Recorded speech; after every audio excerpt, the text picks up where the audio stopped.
आज मैं नाच गीत लेके आई हूँ। अच्छा लगेगा तो प्यार और दुलार बरसाना और कमेंट में बताना आप लोग को नाच गीत कैसा लगा। आनी आवई बड़ी जोर पाती उड़ी उड़ी जाए, आनी आवई बड़ी जोर पाती उड़ी उड़ी जाए, माजा मारे भुजैनिया फगुनवा में, रे फगुनवा में हो फगुनवा में, माजा मारे भुजैनिया फगुनवा में।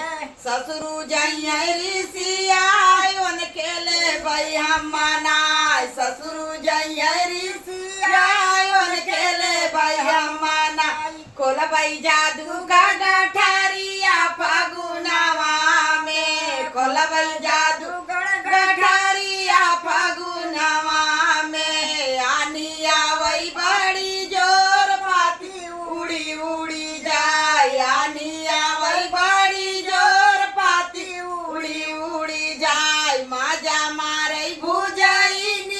फगुनवा में, हे फगुनवा में हो फगुनवा में, माजा मारई भुजैनिया फगुनवा में।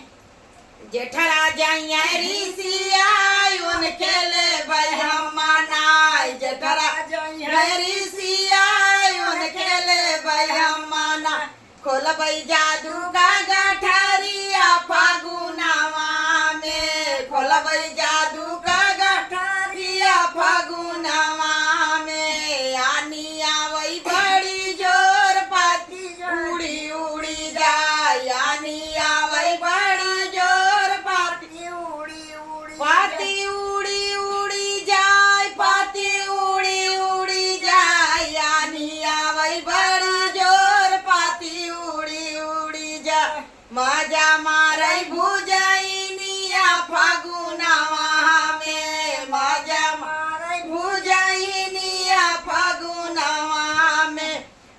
जेठरा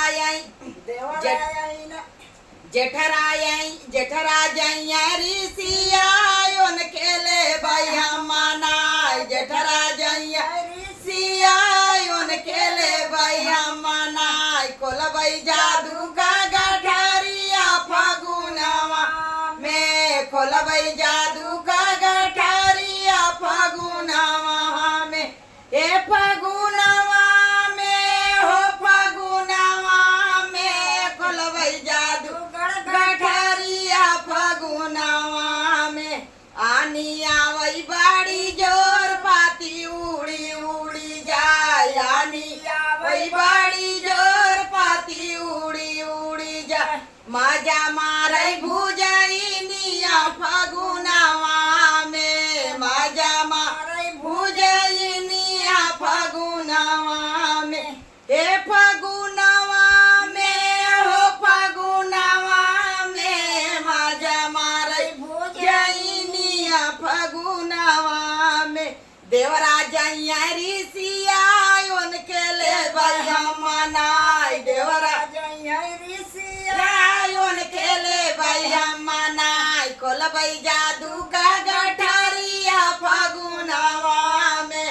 देवरा जइया ऋषिया उन खेले भाई हम मनाए, देवरा जइया ऋषिया उन खेले भाई हम मनाए, खोलबई जादू का गठरिया फगुनवा में, खोलबई जादू का गठरिया फगुनवा में। हे फगुनवा में हो फगुनवा में, हो फगुनवा में, खोलबई जादू का गठरिया फगुनवा में, खोलबई जादू का